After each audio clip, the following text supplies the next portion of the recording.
Hello, everybody. Be welcome. Thank you for coming and joining to your English class for today.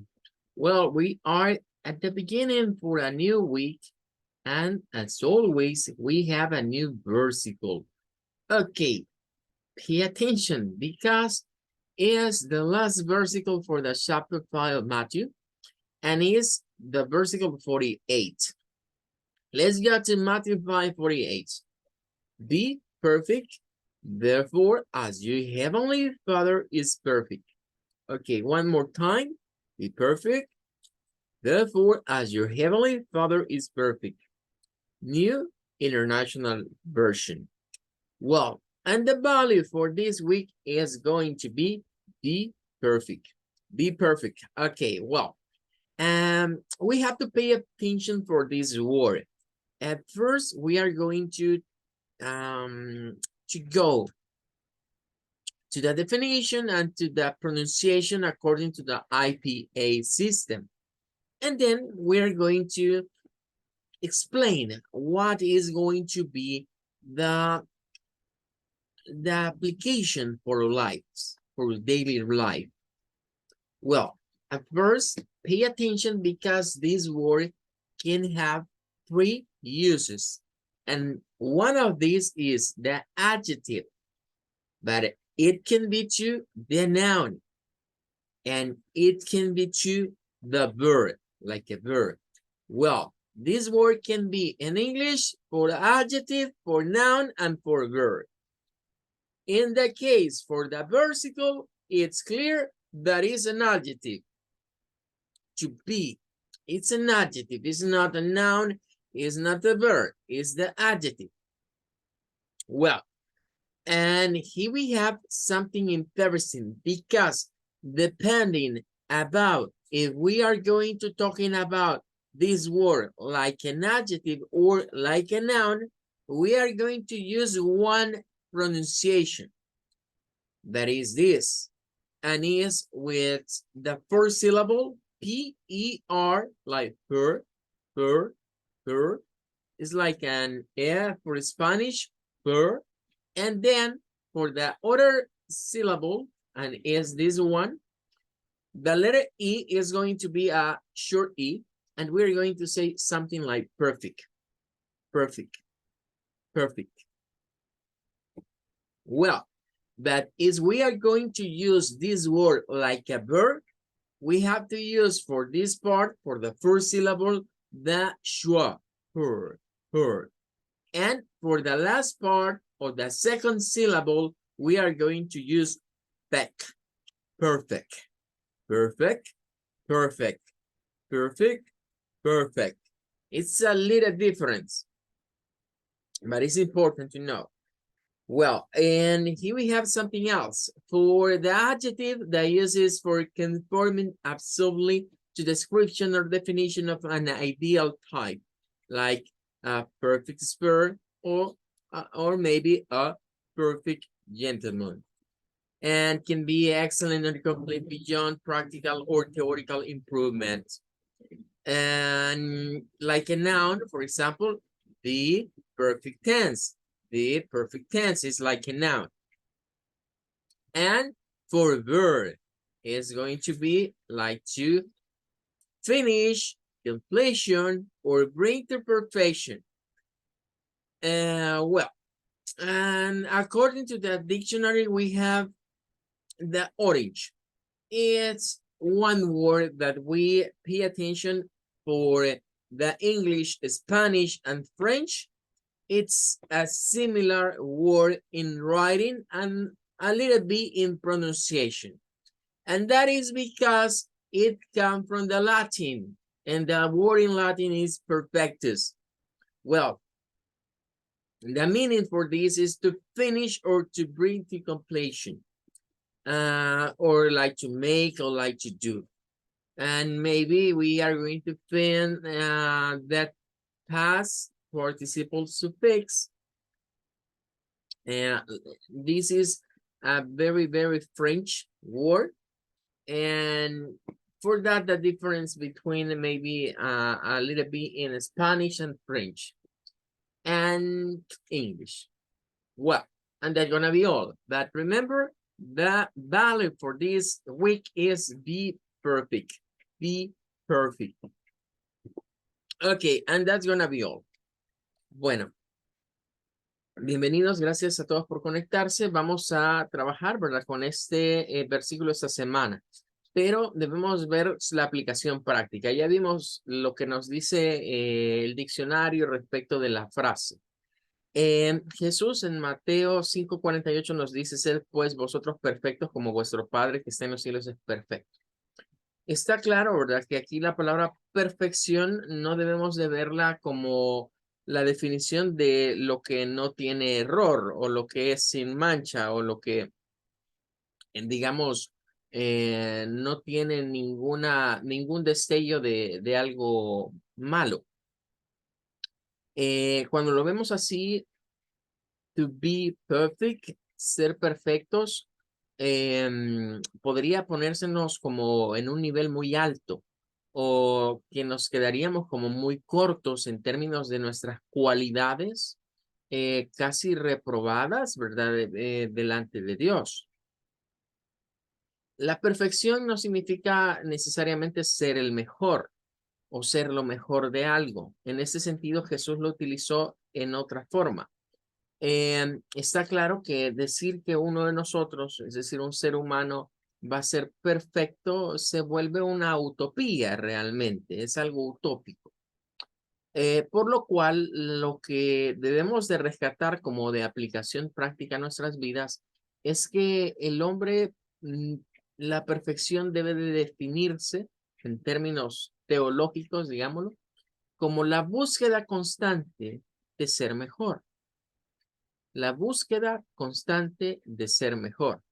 Es decir, con nuestras acciones día con día, siempre que nuestro principal objetivo es ser mejor, ser mejores personas, ser mejores cristianos, ser un mejor padre, ser una mejor madre, ser un mejor hermano, ser un mejor vecino, de continuo, día con día, sea nuestro propósito.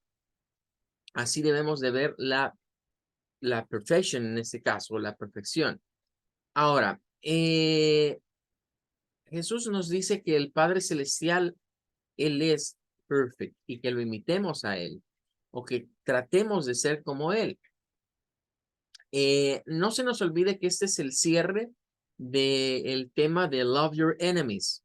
Y es para cerrar la idea de que Dios es justo para con todos. No importa si somos buenos o somos malos, no importa si somos sus amigos o sus enemigos, no importa si creemos o no creemos en Él. Todos recibimos lo mismo de parte de Dios, estamos expuestos a la misma luz del sol, a las mismas gotas de lluvia. Esa es la perfección de Dios, esa es su perfección, que Él nos ve a todos por iguales, no hace acepción de personas. Cuando nosotros no nos llevamos bien con alguien y no le queremos hablar, no le queremos saludar o cosas por el estilo, estamos haciendo acepción de personas. Y eso es lo que hemos estado reflexionando en estas últimas semanas. Well, that's all. Con eso terminamos y nos tocaría ir al material de Reading and Conversation. Pero antes de ir a la siguiente lectura, en la clase de hoy quiero aprovechar a que hablemos un poco de lo que vamos a estar haciendo como un ejercicio de reading.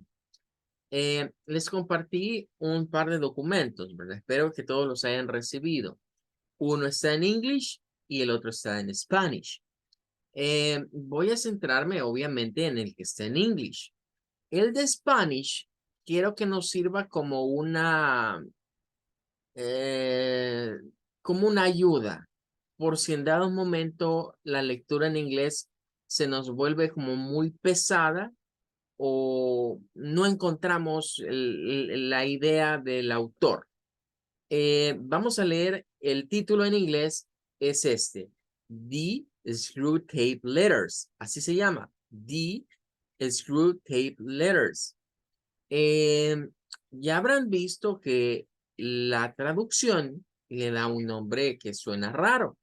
O sea, cuando lo vemos en inglés, quizás no va a sonarnos raro. Bueno, de hecho, para alguien que habla inglés o que es un lector, digamos, nativo hablante del inglés, Screwtape es un juego de palabras. Así debemos de verlo. Es un juego de palabras.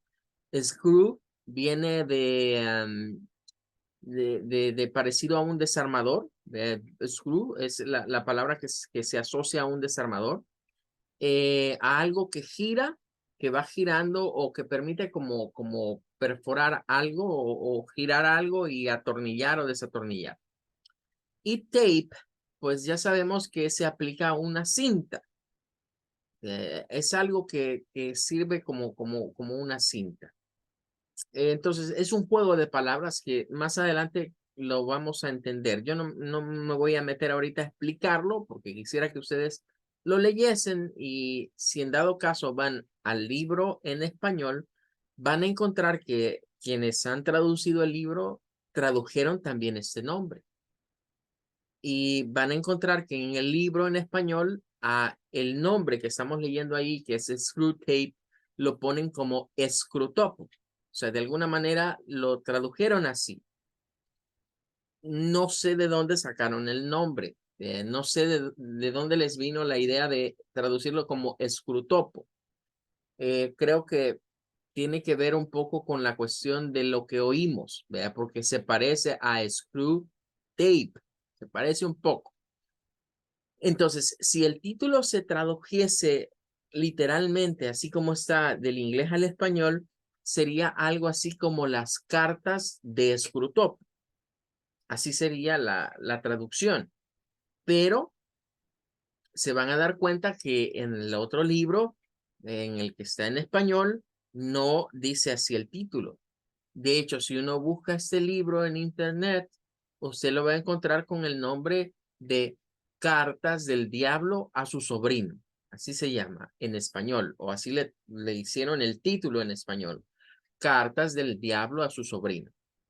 Cabe destacar que en ningún momento el autor original del texto le puso de por sí ese nombre, pero sí le puso acá. De hecho, lo que les he compartido es como la versión, una de las versiones, digamos, originales del texto que está escaneada.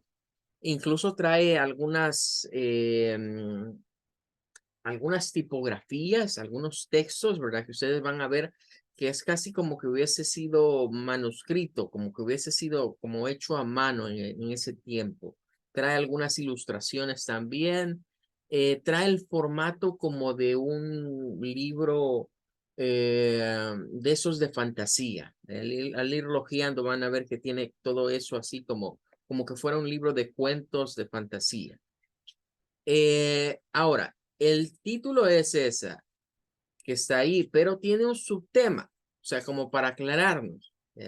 Las cartas de Screwtopo, pero abajo dice, Letters from a Senior to a Junior Devil. Y aquí creo que es de donde sacaron en la versión en español la idea de ponerle otro nombre. Porque si traducimos eso sería como decir, bueno, las cartas, un senior, recuerden que es el grado más alto en términos de edades, ¿verdad? O lo aplicamos acá en nuestro país, se ha puesto de moda con los que se gradúan del high school, de que se ponen los seniors. Ya en este año van a salir los seniors del 2023. Indica la posición más alta o el que está, digamos, de mayor edad en algún lugar. Eso es un senior. Hoy incluso me llamaba la atención ver que lo han aplicado estos términos hoy a la programación. Y ver, estaba viendo ahí unos anuncios de empleo, ¿verdad? Donde decían, se necesitan seniors programmers y se necesitan juniors programmers. Lo han aplicado a puestos de programación, es decir, un senior programmer, alguien experimentado, alguien que ya tiene experiencia en eso. En cambio, el junior, un novato, alguien que va a comenzar. Entonces, eso aplicaría a este título. Sería decir, como las cartas de un débil, es decir, de un demonio, las cartas de un demonio avanzado en edad, un demonio con un puesto de experiencia a un demonio novato. Así vendría siendo más o menos la idea del autor.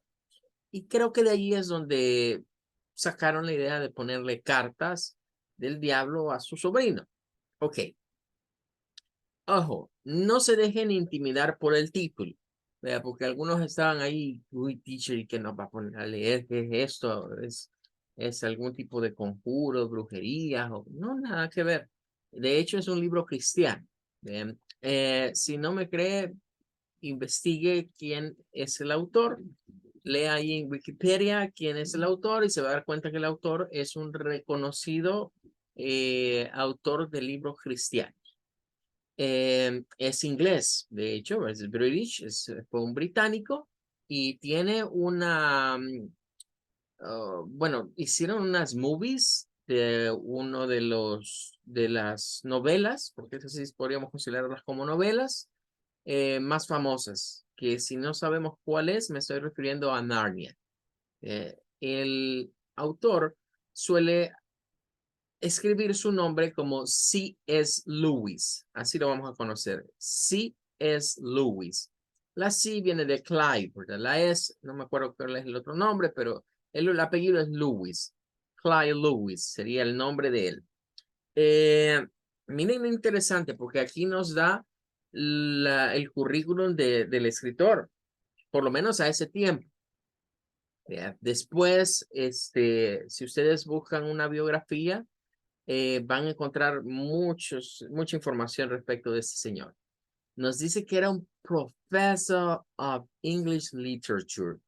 Era profesor de literatura inglesa. Y no nada menos, ¿verdad? Que en la Universidad de Oxford. Y también, ¿verdad? Fue profesor de Renacimiento, de literatura medieval y del Renacimiento en la Universidad de Cambridge.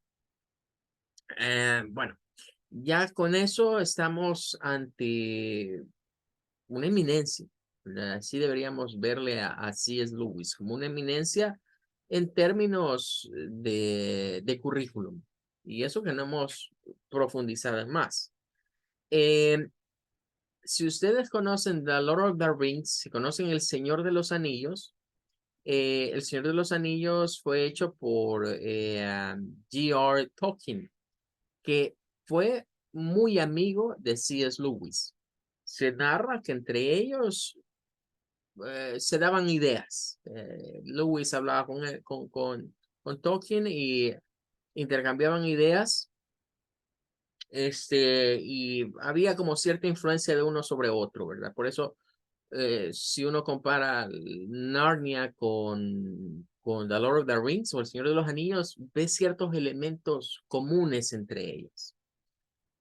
Pero bien, eso es lo que tenemos acá. Y miren qué curioso, en la portada esta, ¿verdad? De esta publicación, aparece aquí un texto, miren esto, notarán que no es inglés, notarán que no es tampoco español, aunque pareciera algunas cosas, ¿vea? Pero es un texto en latín, ¿verdad? Que pues sería interesante, no lo voy a decir porque les da la cosquillita, la curiosidad, traten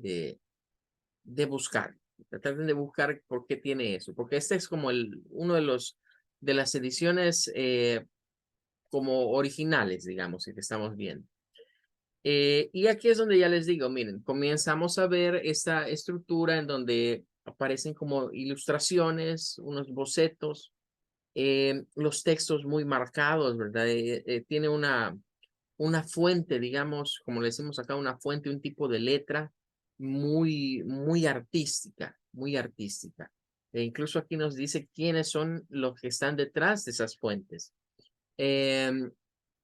Nos da unos datos interesantes y es que nos dice que The Screwtape Letters was initially published chapter letter by chapter in The Guardian on May 2nd, 1941. Ok, veamos acá. C.S. Lewis, debemos de ubicarnos, es importante cuando vamos a leer un libro, sea el libro que sea, del tema que sea, es importante conocer respecto del autor. Es importante conocer su contexto histórico, en qué época vivió esa persona, porque eso nos va a hablar mucho de, de qué trata el libro o qué pudo haber influenciado al autor para escribir de cierta forma. Aunque algunos dicen, no, pero es que los libros de ese tipo son inventos, son fantasías. Sí, de acuerdo, pero todos estos relatos parten casi siempre de la imaginación del autor. El estado mental en que la persona esté influye en lo que escribe. Algunos utilizamos, ¿verdad? Algunos utilizamos la escritura como un medio para sacar nuestras emociones. Nos gusta quizás redactar poemas, nos gusta redactar cuentos o algo por el estilo imaginativo, ¿verdad? Creando, imaginando, pero ¿qué es lo que va allí? Todo ese flujo de emociones que quizás llevamos dentro y que no podemos expresarlas. Entonces, ubicar que el autor C.S. Lewis estuvo vivo en lo que fue la Primera y Segunda Guerra Mundial y que de alguna manera sufrió los embates tanto del primer conflicto como del segundo conflicto, nos dice mucho.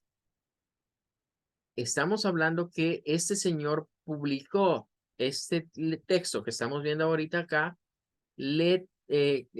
carta por carta, como que fueran pequeños capítulos. Y los publicó en un periódico que aún sigue existiendo. Es un periódico británico que se llama The Guardian. Si van acá, ¿verdad?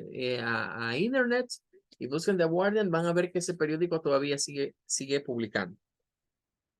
Entonces, él comenzó a publicarlas a partir del 2 de mayo de 1941 y se fueron publicando como pequeños cortos. No sé si esto se les sonará conocido, pero The Spectacles, el que vimos anteriormente de Edgar Allan Poe, sufrió la misma situación. Fue publicado parte por parte en un periódico. Las Screwtape Letters también tuvieron ese mismo fenómeno. Fueron publicados, pónganle ustedes como que fueran una especie de editoriales, pero eran cuentos, pequeñas cartas tipo editoriales que las personas leían en ese tiempo, en ese periódico. Bien, ahora, este que estamos viendo acá, pues es una versión compilada. Aquí nos dice, ¿verdad? Publicada por esta casa en este año, ¿verdad? Digamos, un poquito más actualizado, pero utiliza, digamos, un arte de libro muy atractivo. Nos menciona que es un ebook for use of anyone, anywhere, at any cost. Nos dice que es un ebook que se puede utilizar. No está protegido, ¿verdad? En ese sentido, por derecho de autor. Miren qué interesante, la dedicatoria. Les decía, Tolkien influenció a Lewis, Lewis influenció a Tolkien. ¿Quién es Tolkien? El creador de todo el mundo de The Lord of the Rings o del Señor de los Anillos. El señor Frodo, Gandalf, la Tierra Media. Si han visto las películas del Señor de los Anillos, pues ese es J.R.R. Tolkien. Y creo que, miren, si no era común esto, porque el otro se ponía C.S. Lewis y este también abreviaba su nombre y terminaba usando un apellido. O sea, había como cierta corriente literaria en ese tiempo.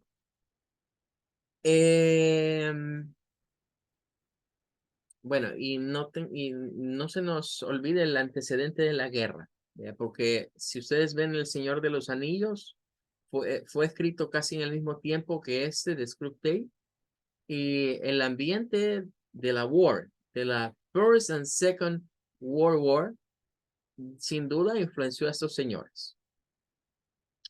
Vale, ahora, ya me tomé unos minutos para tratar de despertar en ustedes el interés de poder profundizar en este texto.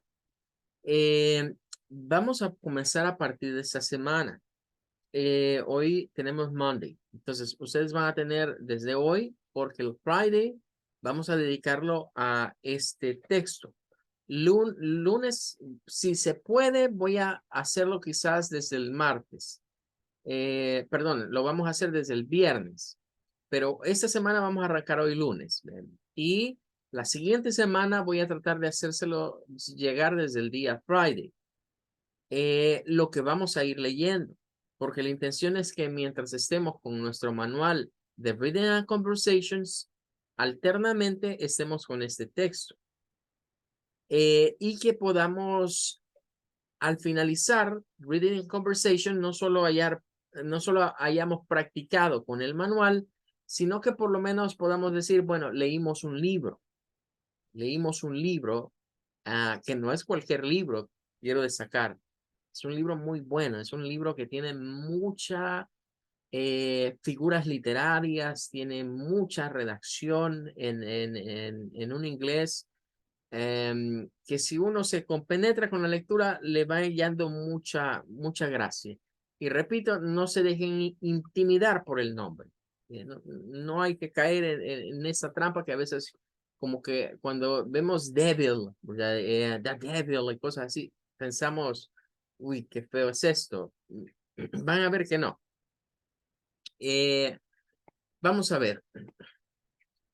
Aquí hay algunos textos, ¿verdad? Que son extraídos de algunos pensadores que hablan acerca de más o menos el contenido del texto.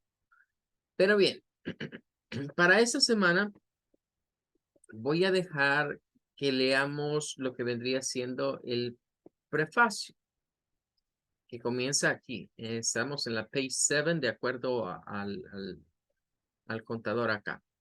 El prefacio, vamos a leerlo, porque es necesario entender qué nos dice C.S. Lewis. Miren, lo firmó en July 5, 1941. Y fue cuando escribió este prefacio. Eso sería una parte que hay que leer. Y ya de ahí,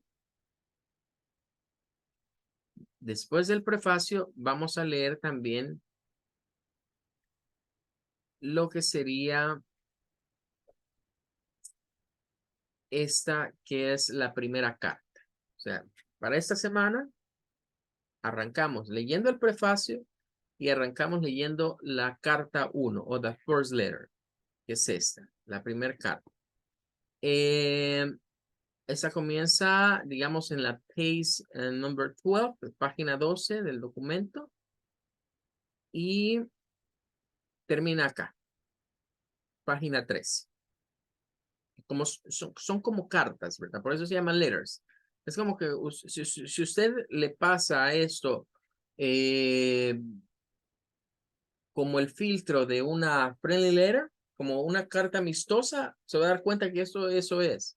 Es una carta amistosa. Tiene primero el destinatario. Aquí está. Un saludo afectuoso, my dear. Normalmente así comienzan las cartas en inglés, la friendly letter.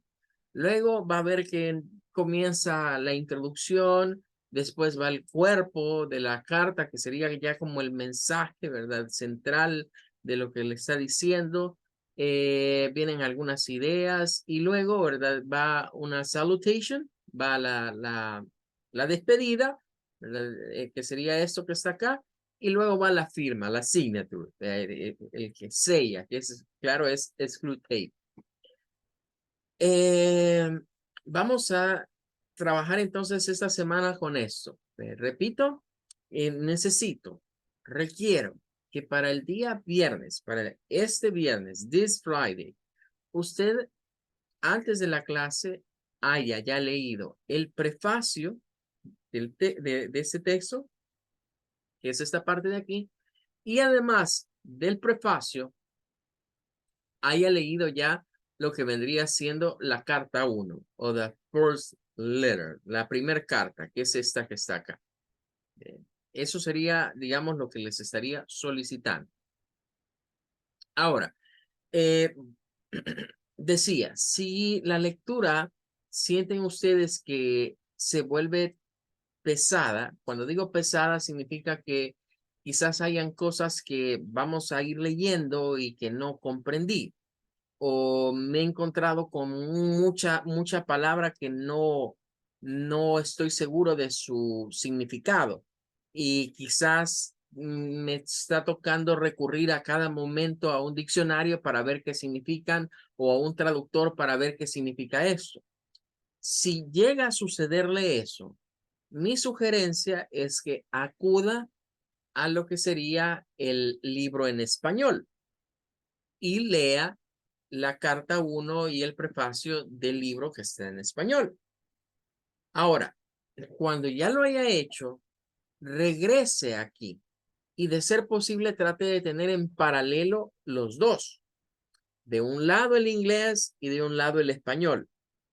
Y ahora vuelva a ir leyendo el inglés y donde se encuentre con algunas las expresiones que le dieron problema, vaya comparándolas en el español. A ver, en la comparativa usted va a ir bien. Me adelantaré y diré que la traducción al español, pues no tiene nada que se le reste. De hecho, diría yo que los que lo han doblado al español se tiraron o se fajaron, como diría en español, ¿ven? Se fajaron un muy buen trabajo. Pero posiblemente haya algunas expresiones muy propias del inglés que han tratado ellos de adaptarlas, que han tratado, digamos, de hacerlas más fáciles para el público de habla hispana. Pero donde creo que se llevaron como ¿cómo diríamos esto? Se llevaron el premio, diría yo, fue en adaptar los nombres, porque ya les dije el primero, Screwtape, es un nombre que salió del genio del invento de C.S. Lewis. Una idea nos da eso de quién es Screwtape, pero su sobrino, o sea, a quien van dirigidas las cartas, que allí se le tilda como sobrino, aunque ya hemos dicho que hay como un cargo, está el senior y está el junior. Entonces, el que es el junior, de eso, como está hablando el libro, es como que nosotros nos metamos a hojear las cartas que han compartido entre sí un par de demonios. Esa es más o menos la idea. Entonces, el demonio mayor o el principal le escribe consejos, le escribe algunas notas al demonio menor. Y el demonio menor, su nombre es Wormwood. Wormwood. Que si lo quisiéramos ver como es un juego de palabras, eso es lo que quiero que tengan en mente. C.S. Lewis ha hecho juego de palabras en inglés con esos nombres. Entonces, si lo vemos etimológicamente, pues wood ya sabemos que es madera y worm es gusano. O sea que etimológicamente el nombre que está aquí es como gusano de madera. Algo así vendría siendo etimológicamente si lo traducimos al español. Pero si van al libro en español, van a ver que no ese es el nombre así tan así como gusano de madera. Es decir, los traductores, repito, se rebuscaron, se las ingeniaron para darnos otros nombres que quizás tuviesen como más sentido en el español. Pero bien, Les dejo entonces con la cosquillita, ¿verdad? Con la curiosidad. Traten de compenetrarse con el libro. Al final de cuentas, el libro lo que trata es dejar una enseñanza para un cristiano. Es como darnos cuenta de todas las artimañas o toda la maldad que Satanás tiene y que nos la inyecta a nosotros a través de diferentes maneras. Y que claro, ¿verdad? Nos tiene ese hate, nos tiene ese odio. Si alguna vez, no sé si alguna vez se han preguntado why, ¿por qué Satanás odia tanto a los hombres o a usted y a mí, en general a la humanidad?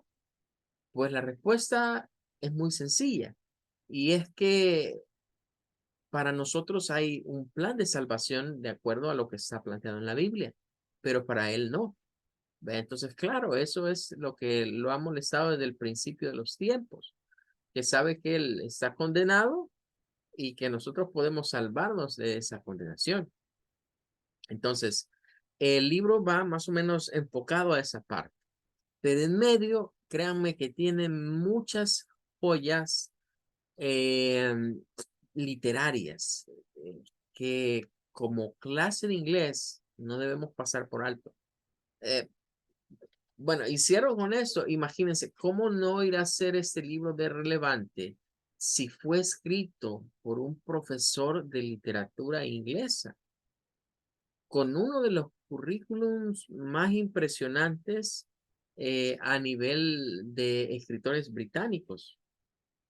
Bueno, entonces, repito, para esta semana, leer prefacio y leer carta 1, letter 1.